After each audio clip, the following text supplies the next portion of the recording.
le membre du conseil syndical chargé de la surveillance, a pénétré dans un appartement et a été pris en flagrant délit par le système de sécurité.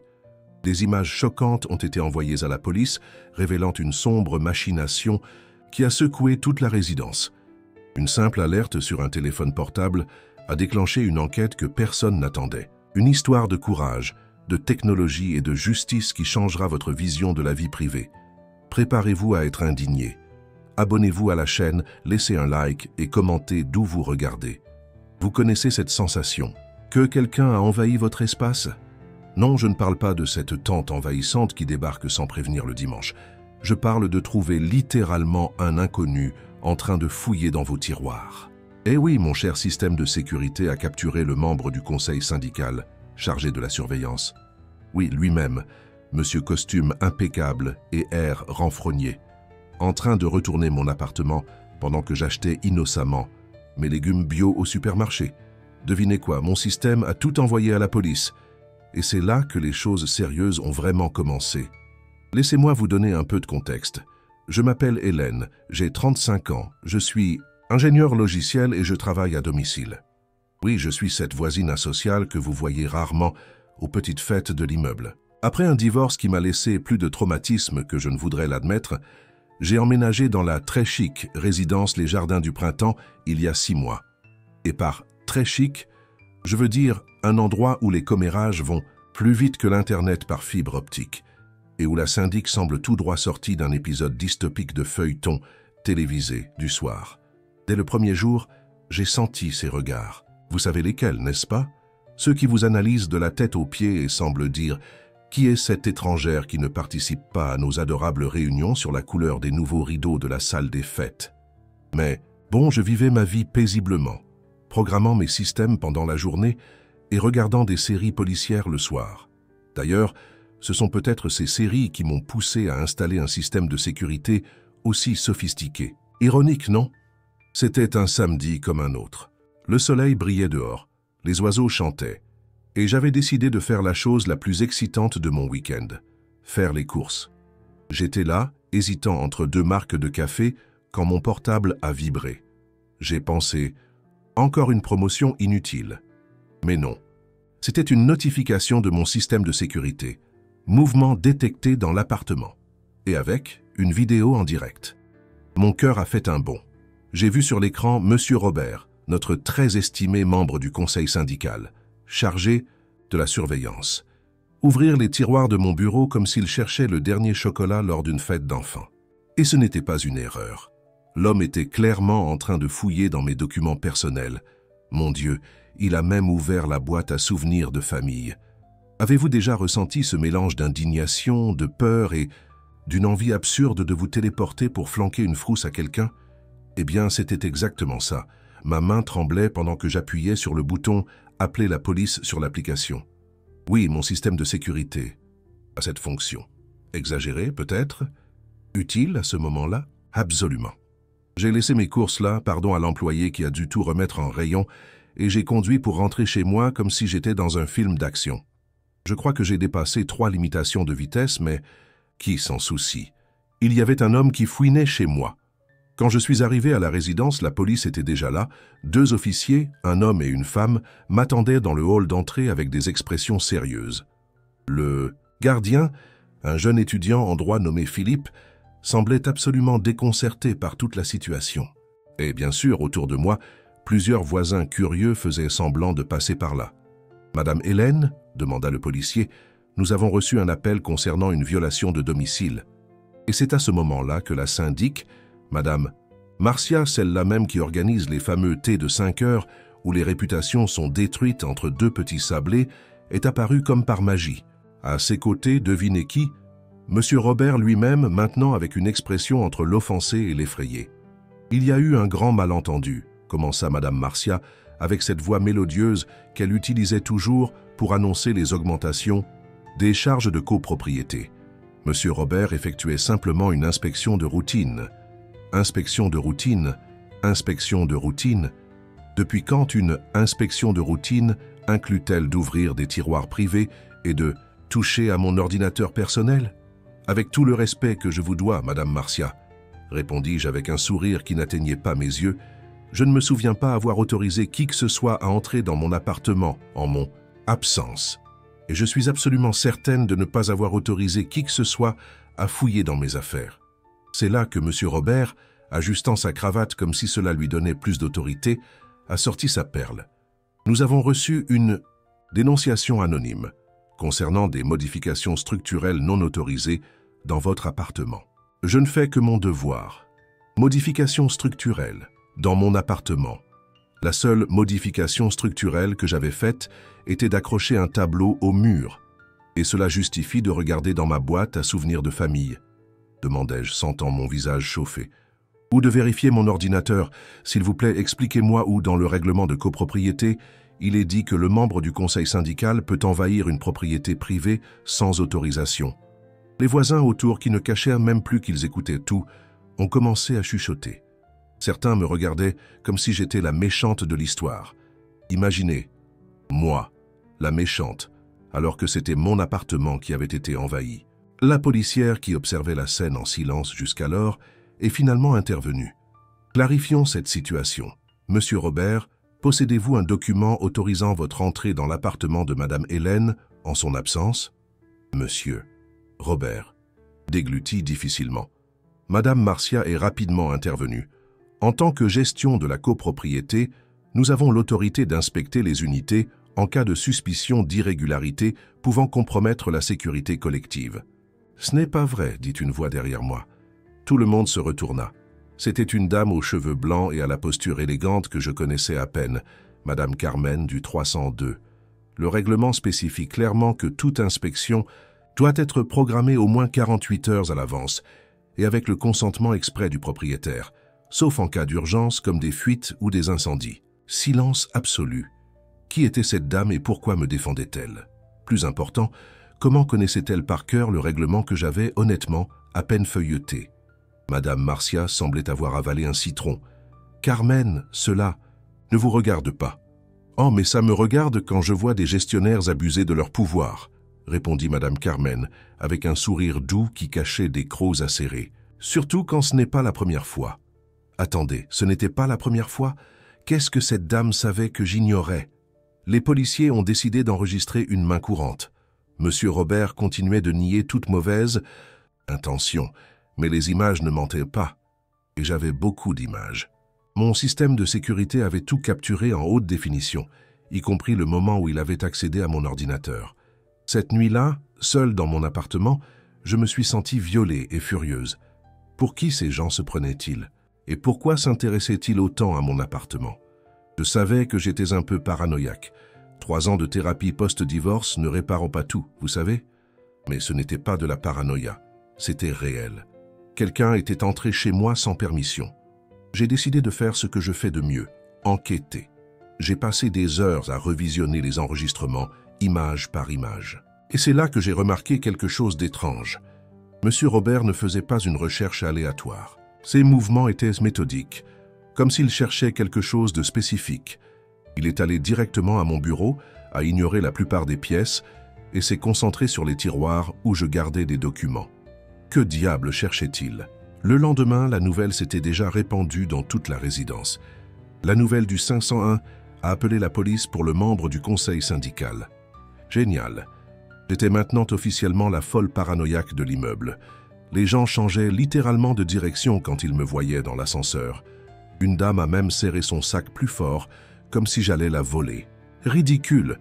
Mais une personne ne m'a pas évité, Madame Carmen. En fait, elle a frappé à ma porte cet après-midi-là, apportant un gâteau à l'orange qui sentait divinement bon. « J'ai pensé que vous pourriez avoir besoin d'une alliée, » dit-elle, en entrant sans cérémonie quand j'ai ouvert la porte. « Et aussi de sucre. Les situations stressantes demandent du sucre. Qui étais-je pour ne pas être d'accord? J'ai coupé 2 parts généreuses pendant qu'elle observait mon appartement avec intérêt. Système de sécurité sophistiqué. Commenta-t-elle en désignant l'une de mes caméras discrètement installées. Vous travaillez dans le domaine? Ingénieur logiciel, répondis-je. Je développe des systèmes de sécurité, en fait. Fascinant, dit-elle en souriant. Je savais que j'avais choisi le bon étage pour vivre. Je dis toujours que le 3e étage a la meilleure vue, mais il semble que le 5e ait la meilleure technologie. Je ris, me détendant un peu pour la première fois depuis l'incident. Il y avait quelque chose de réconfortant chez cette dame. « Pourquoi m'avez-vous défendu hier ?» demandai-je finalement, pendant qu'elle savourait son gâteau.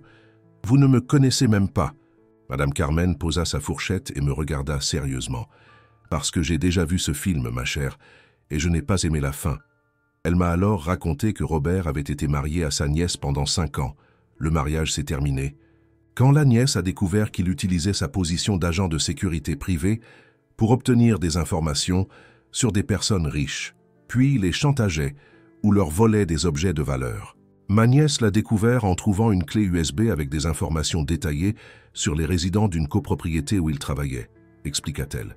Habitudes, horaires, objets de valeur, mots de passe notés. J'ai senti un frisson. Et que lui est-il arrivé? Rien, répondit-elle avec amertume. Ma nièce a été menacée. Il a dit que si elle le dénonçait, de mauvaises choses pourraient arriver. Elle a eu peur et a simplement mis fin au mariage. Il a gardé sa réputation immaculée. « Et maintenant, il travaille ici, » murmurai-je, les pièces commençant à s'assembler. « Depuis combien de temps est-il dans cette résidence ?»« Environ 1 an. Curieusement, juste après le départ soudain du journaliste qui habitait dans votre appartement. »« Attendez, quoi? Journaliste? Quel journaliste ?»« Antoine Dubois. Un homme discret travaillait pour le journal de la ville. Il enquêtait sur quelque chose concernant la corruption à la mairie, d'après ce que j'ai entendu. Un jour, il a simplement annoncé qu'il devait déménager d'urgence. Il a laissé l'appartement pratiquement meublé. C'est là que vous l'avez acheté, n'est-ce pas? Oui, c'était exactement ça. L'appartement était vendu en urgence, meublé, pour un prix qui, en y repensant, était trop beau pour être vrai. À l'époque, j'avais pensé que c'était juste de la chance. « Madame Carmen, demandai-je lentement, pensez-vous que Robert cherchait quelque chose qui appartenait à ce journaliste ?» Elle sourit comme pour dire « Enfin, vous avez compris.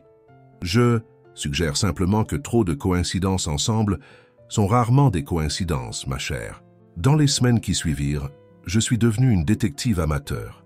J'ai commencé par installer plus de caméras, maintenant non seulement à l'intérieur de mon appartement, mais aussi dans le couloir. J'ai réussi à accéder au système de la copropriété, disons simplement que la cybersécurité n'est pas leur fort. Et j'ai découvert que 2 autres résidentes seules avaient déposé des plaintes contre Robert pour entrée non autorisée. Les 2 plaintes avaient été classées sans suite par Madame Marcia comme des malentendus. Des malentendus, hein? Comme c'est pratique. J'ai aussi commencé à prêter plus attention aux assemblées générales de copropriété. Avant, j'évitais ces réunions comme la peste, mais maintenant je participais à toutes, assise tranquillement au fond, observant la dynamique entre Robert, Madame Marcia et les membres du conseil syndical. C'était fascinant et troublant de voir comment il manipulait chaque vote, comment il réduisait subtilement au silence toute opposition. Au fameux thé de 5 heures mensuel, je suis apparu pour la première fois. Vous auriez dû voir les têtes stupéfaites. C'était comme si un extraterrestre avait atterri au milieu de la fête.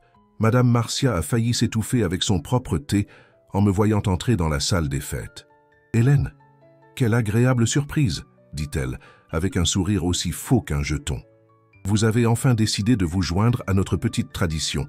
Je ne pouvais pas manquer l'occasion de mieux connaître mes voisins, » répondis-je avec un sourire tout aussi faux.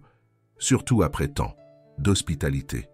Les regards de travers et les chuchotements n'ont pas cessé pendant tout l'événement. Je pouvais pratiquement entendre les pensées « La voilà, la folle qui a appelé la police ». Mais je m'en fichais. J'étais en mission. C'est pendant ce thé que j'ai rencontré 2 autres femmes qui vivaient seules et qui, surprises, avaient aussi eu des problèmes avec des inspections surprises. L'une d'elles, Louise, du 402, m'a raconté à voix basse qu'elle avait trouvé des signes que quelqu'un avait fouillé dans ses affaires, mais sans preuve concrète, elle avait été convaincue de ne pas faire d'histoire. Pour préserver l'harmonie de la copropriété, répéta-t-elle les mots exacts que Madame Marcia lui avait utilisés, comme si ma sécurité était moins importante que l'harmonie. Au 3e mois après l'incident, j'ai fait une découverte cruciale. En repassant les enregistrements au ralenti, oui, je suis ce genre de nerd obsessionnel, j'ai remarqué que Robert avait discrètement photographié certains de mes documents. Ce n'étaient pas des documents importants. Factures, relevés bancaires, mais pourquoi ferait-il ça? J'ai partagé cette découverte avec Madame Carmen, qui était devenue mon allié improbable dans cette enquête. Nous avons également recruté Philippe, le jeune gardien étudiant en droit, qui a avoué qu'il s'était toujours méfié des activités de Robert. Il demande fréquemment à couvrir des services à des horaires spécifiques, toujours quand certains résidents sont absents, révéla Philippe. Et je l'ai parfois vu sortir d'appartement alors que personne ne devait y être. La question centrale demeurait: que cherchait Robert dans mon appartement? Et pourquoi tant d'insistance? Parce que oui, il y a eu d'autres tentatives. Mon système a capturé Robert passant à mon étage à plusieurs reprises, testant discrètement si ma porte était verrouillée. Sérieusement, le type n'abandonnait pas. C'est Madame Carmen qui a suggéré une théorie. Et si c'était lié au travail du journaliste? Quelque chose qu'il aurait laissé derrière lui. L'idée avait du sens, mais j'avais déjà retourné tout l'appartement en emménageant et n'avais rien trouvé de suspect. Où quelque chose d'aussi important pouvait-il être caché? La réponse est venue de la manière la plus inattendue. Lors d'une forte tempête, qui a provoqué une panne de courant dans tout le quartier, je suis descendu vérifier ma voiture dans le parking. Certains résidents avaient signalé des fuites au sous-sol. Et j'étais inquiète. Et devinez qui j'ai trouvé là, debout à côté de ma voiture, une lampe de poche à la main? Exactement. Notre ami Robert. Vous vérifiez les fuites? Demandai-je sarcastiquement, l'éclairant avec la lampe de poche de mon portable. Il sursauta, ne s'attendant clairement pas à trouver quelqu'un là dans le noir. « Hey Hélène, je fais juste ma ronde. Quelle coïncidence de vous trouver exactement à côté de ma voiture, n'est-ce pas? Presque aussi coïncident que de vous trouver à l'intérieur de mon appartement il y a quelques mois. Quelque chose, dans l'obscurité, dans la pluie battante dehors, dans l'électricité statique dans l'air, ou peut-être le fait que personne d'autre ne pouvait nous entendre, sembla libérer quelque chose chez Robert. Son visage a changé, le masque de professionnalisme tombant pour révéler quelque chose de plus sinistre. « Où est la clé USB » demanda-t-il directement, sa voix maintenant basse et menaçante. « Quelle clé USB » ? Ne faites pas l'idiote. La clé USB que le journaliste cachait. Je sais qu'elle est quelque part dans cet appartement. Alors c'était ça, une clé USB. Mais je ne sais pas de quoi vous parlez. Je n'ai trouvé aucune clé USB quand j'ai emménagé. Il fit un pas dans ma direction. Instinctivement, je reculai. Cet appartement a été nettoyé de fond en comble avant que vous n'emménagiez. Nous avons tout vérifié, mais la clé USB n'a jamais été trouvée. Et elle doit être là. Pourquoi est-elle si importante? Demandai-je, essayant de gagner du temps tout en activant discrètement l'enregistrement vidéo sur mon portable. Que Dieu bénisse les smartphones modernes, parce qu'elle contient des preuves, répondit-il sans réfléchir. Puis, réalisant qu'il en avait trop dit, il se ressaisit. Écoutez, ce n'est pas personnel, c'est juste un travail. Donnez-moi la clé USB et vous n'aurez plus jamais de problème. Même si je le voulais, je ne pourrais pas donner quelque chose que je n'ai pas, répondis-je, ma voix plus ferme que je ne me sentais. Et maintenant, si vous permettez, je vais vérifier ma voiture et retourner à mon appartement. Il n'a pas essayé de m'arrêter, mais ses paroles m'ont suivi jusqu'à l'ascenseur. Vous ne savez pas à qui vous avez affaire, Hélène. Il ne faut pas réveiller le chat qui dort. Cette nuit-là, je n'ai pas dormi. Les mots de Robert résonnaient dans ma tête. Une clé USB avec des preuves. Preuves de quoi, exactement? Et où pouvait-elle être si même Robert, qui avait apparemment fouillé l'appartement avant moi, n'avait pas réussi à la trouver? Le lendemain matin, j'ai réuni mon équipe d'enquête, Madame Carmen et Philippe, pour partager la nouvelle information. Surfacturation dans les travaux? De la copropriété, dit immédiatement Philippe. C'est un problème récurrent. L'année dernière, ils ont approuvé un appel de fonds exceptionnel énorme pour rénover la façade, mais le travail effectué était clairement inférieur au devis. Et qui était derrière ces travaux? Demandai-je, devinant déjà la réponse. L'entreprise du frère de Madame Martin, répondit Madame Carmen. Pratique, non? Et le conseil syndical a approuvé sans poser de questions. Les pièces du puzzle commençaient à s'assembler. Un journaliste d'investigation découvre un système de corruption impliquant la copropriété. Il rassemble des preuves sur une clé USB. D'une manière ou d'une autre, Robert et Madame Marcia le découvrent. Le journaliste s'enfuit précipitamment, mais non sans avoir caché la clé USB quelque part dans l'appartement.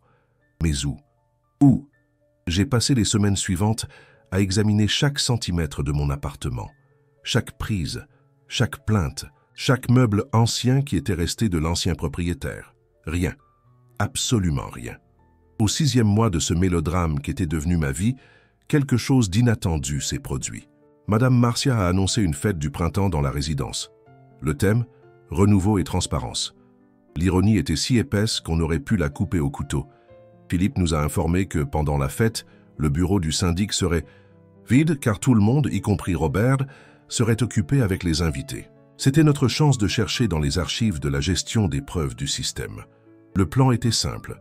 Madame Carmen créerait une diversion dans la salle des fêtes, j'entrerais furtivement dans le bureau du syndic et Philippe monterait la garde.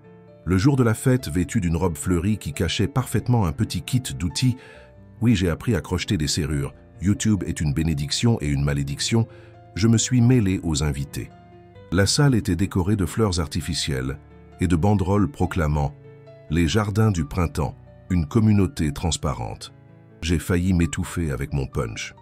Madame Carmen a lancé sa diversion bien répétée, un évanouissement dramatique qui a attiré l'attention de tous, y compris Madame Marcia et Robert.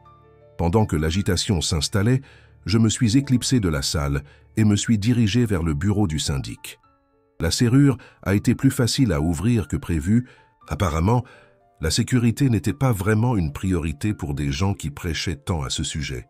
Une fois à l'intérieur, je suis allé directement à l'ordinateur. Heureusement, le mot de passe n'a pas été difficile à deviner. Jardin 123. Sérieusement, les gens, soyez plus créatifs. En quelques minutes, je naviguais dans les fichiers, cherchant tout ce qui concernait les travaux ou l'ancien locataire de mon appartement. Et j'ai trouvé. Mon Dieu, j'ai trouvé beaucoup plus que ce à quoi je m'attendais. Il y avait un dossier entier intitulé « Projets spéciaux » qui contenait des budgets surfacturés, des fausses factures et des emails entre Madame Marcia, Robert et 2 membres. Du conseil syndical discutant de la manière de détourner de l'argent du fonds de réserve de la copropriété. Pire encore, il y avait un sous-dossier au nom de plusieurs résidents, principalement des personnes âgées et des personnes vivant seules, avec des informations détaillées sur leurs finances, leurs routines et même leurs problèmes de santé. Ils ne volaient pas seulement la copropriété, ils sélectionnaient des cibles vulnérables pour une sorte d'arnaque. Rapidement, j'ai copié tout ce que je pouvais sur ma propre clé USB. Ironique, non? Et j'étais sur le point de sortir quand j'ai entendu des voix approcher. Mon cœur s'est emballé. Il n'y avait nulle part où se cacher. Par chance, les voix sont passées devant la porte, continuant dans le couloir. J'ai respiré profondément. J'ai tout fermé soigneusement et je suis sorti, verrouillant la porte derrière moi. De retour à la fête, Madame Carmen était déjà remise de son évanouissement, divertissant un groupe de dames avec des histoires sur ses voyages en Europe.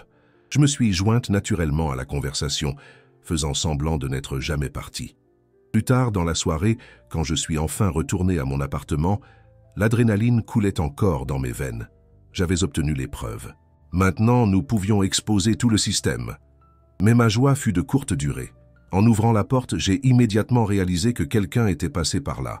Ce n'était pas un désordre évident, tout était plus ou moins en place, mais de petits détails trahissaient l'intrusion. Un livre légèrement désaligné, un tiroir pas complètement fermé. J'ai couru vérifier mon système de sécurité.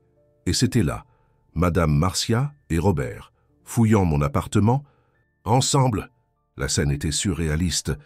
La syndic élégante dans sa robe de soirée, avec des gants pour ne pas laisser d'empreintes digitales, ouvrant méthodiquement chaque tiroir, tandis que Robert retirait les interrupteurs des murs, cherchant derrière eux. Donc, il croyait toujours que la clé USB du journaliste était ici, et maintenant il devenait désespéré. Le lendemain, j'ai de nouveau réuni mon équipe. Je leur ai montré ce que j'avais trouvé, à la fois les enregistrements de la nouvelle, intrusion et les fichiers que j'avais copiés. C'est bien pire que ce que nous imaginions, dit Philippe, pâle en examinant les documents. Ils ne se contentent pas de détourner l'argent des travaux. Ils utilisent que des informations privilégiées, pour une sorte d'arnaque, ciblant les résidents les plus vulnérables. Et apparemment, ils ont convaincu plusieurs personnes âgées d'investir leurs économies dans un fonds spécial d'entretien, fictif, ajouta Madame Carmen, pointant une feuille de calcul. Ce fonds n'existe même pas officiellement. Nous étions face à un dilemme moral. Exposer publiquement tout cela ruinerait Madame Marcia et Robert, sans aucun doute, mais cela nuirait également à de nombreux résidents innocents, en particulier les personnes âgées qui avaient investi dans le fonds fantôme. Et pour être honnête, je voulais juste retrouver ma tranquillité. Nous devons être stratégiques, dis-je finalement. Une exposition publique créerait un scandale, mais ne résoudrait pas nécessairement le problème pour tout le monde. Nous avons opté pour une approche plus directe. J'ai utilisé mes compétences pour créer un dossier détaillé avec toutes les preuves.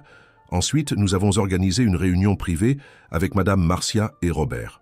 Vous auriez dû voir leur tête quand ils sont entrés dans la salle de réunion de la copropriété et nous ont trouvés, moi, Madame Carmen et Philippe, assis calmement à la table avec des copies imprimées du dossier devant nous. « Qu'est-ce que c'est » demanda Madame Marcia, son ton autoritaire habituel maintenant teinté de nervosité. « Une conversation nécessaire, » répondis-je, indiquant les chaises en face de nous. « S'il vous plaît, asseyez-vous. » Robert semblait sur le point de faire demi-tour et de partir, mais Madame Carmen le retint d'un simple « Je ne ferais pas ça si j'étais vous, l'ex de ma nièce. » La police est en route. Elle bluffait, bien sûr, mais il ne le savait pas. « Allons droit au but, » dis-je en poussant les dossiers vers eux. « Nous avons les preuves de tout, la surfacturation, les détournements, le faux fonds d'entretien, les dossiers contenant des informations personnelles des résidents, tout. » Madame Marcia a feuilleté rapidement le dossier, son visage passant du rouge au blanc en quelques secondes. Robert est resté impassible, mais un muscle pulsait sur sa mâchoire. « Et que voulez-vous » demanda-t-il finalement. « De l'argent » Je ris. « Non, Robert, nous ne sommes pas comme vous. Ce que nous voulons est simple.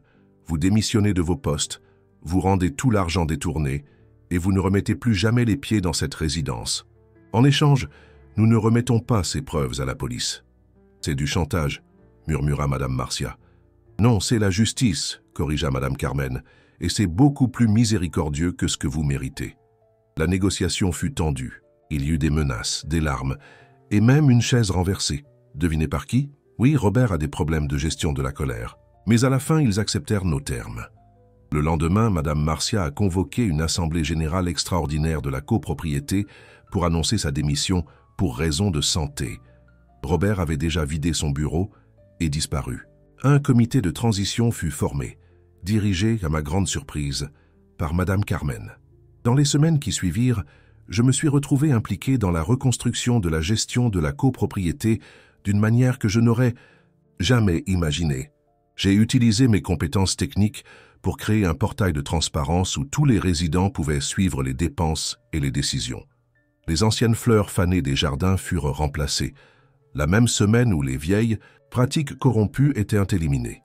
Et quant à la fameuse clé USB du journaliste, eh bien c'est la partie la plus ironique de toute cette histoire. 3 mois après que tout se soit résolu, je réorganisais ma bibliothèque quand un volume lourd de Guerre et Paix, un livre que, j'avoue, je n'avais jamais ouvert, est tombé par terre.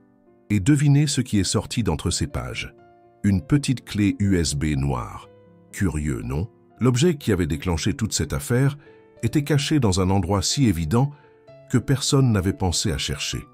Un livre énorme que probablement personne dans cette résidence n'ouvrirait jamais. Le journaliste avait le sens de l'humour apparemment. La clé USB contenait exactement ce que nous attendions, des preuves détaillées du système de corruption encore plus étendu que ce que nous avions découvert. Mais elle contenait aussi quelque chose de plus, des preuves reliant ces systèmes à des personnalités importantes de la mairie. Le journaliste enquêtait sur quelque chose de bien plus grand que des problèmes de copropriété. J'ai envoyé la clé USB anonymement au journal local. 2 mois plus tard, un scandale de corruption a éclaté, secouant toute la ville. Plusieurs arrestations ont eu lieu. Robert était parmi eux. Maintenant, 1 an après le jour où j'ai reçu cette notification au supermarché, notre résidence est un endroit différent. Les réunions portent vraiment sur les problèmes de la communauté, pas sur la façon de couvrir des combines. Le système de sécurité que j'ai installé dans les parties communes, avec le consentement de tous, garantit que personne ne voit son domicile envahi. Et moi, eh bien, j'ai finalement commencé à participer aux fêtes de la résidence. Non pas parce que je me sens obligé, mais parce que j'ai trouvé une vraie communauté. Madame Carmen est devenue ma meilleure amie. Philippe a terminé sa faculté de droit et est maintenant notre consultant juridique officiel. Et cette sensation constante de méfiance qui m'accompagnait depuis le divorce, je ne dirais pas qu'elle a complètement disparu, mais j'ai appris que tout le monde n'essaie pas de me tromper. Parfois, je pense à ce qui se serait passé si je n'avais pas installé ce système de sécurité paranoïaque, si je n'avais pas reçu cette notification en choisissant entre 2 marques de café. Je vivrais probablement encore dans une résidence contrôlée par des gens corrompus, payant des charges supplémentaires pour des rénovations imaginaires, et me sentant comme une étrangère. Drôle comme la vie fonctionne, n'est-ce pas? Un petit appareil électronique a tout changé, et dire que mon ex-mari avait l'habitude de dire que j'étais excessivement prudente. Ah! Qui rit maintenant, chérie? Qui rit maintenant? Alors, la prochaine fois que quelqu'un vous traite de paranoïaque parce que vous voulez un système de sécurité, montrez-lui cette vidéo. Parce que, croyez-moi, on ne sait jamais qui pourrait essayer d'envahir votre maison pendant que vous achetez innocemment vos légumes bio. Et rappelez-vous, les caméras ne mentent pas. Les gens mentent. Les syndics mentent. Les membres du conseil syndical chargé de la surveillance mentent assurément. Mais un enregistrement en haute définition, c'est votre meilleur ami. Maintenant, si vous permettez, j'ai une assemblée générale de copropriété à présider. Oui, j'ai été élu syndic lors de la dernière assemblée générale. Qui l'aurait cru, n'est-ce pas? De paria à présidente en seulement un an. La vie a un sens de l'humour intéressant. Et quant à ce système de sécurité qui a tout capturé, eh bien, maintenant j'offre des conseils à d'autres copropriétés pour mettre en œuvre des systèmes similaires. J'ai transformé mon traumatisme en entreprise. J'appelle ça renverser la situation, et croyez-moi, c'est extrêmement satisfaisant. Alors, la prochaine fois que votre instinct vous dit que quelque chose ne va pas, s'il vous plaît, écoutez-le. J'ai failli ignorer le mien, sous la pression de personnes qui me faisaient sentir folle de me méfier. S'il y a une leçon que j'ai apprise dans toute cette histoire, c'est que se faire confiance n'est jamais exagéré. Et si par hasard vous êtes un membre du conseil syndical, chargé de la surveillance, en train de regarder cette vidéo et que vous pensez à envahir l'appartement de quelqu'un, réfléchissez-y à 2 fois. Vous ne savez jamais qui pourrait être de l'autre côté de la caméra, observant chacun de vos pas. Ah, et pour conclure, Robert, si vous regardez ceci depuis la prison, j'espère que vous appréciez votre nouveau logement. J'ai entendu dire que les inspections y sont assez rigoureuses. Ironique, non? L'arroseur arrosé, la roue tourne.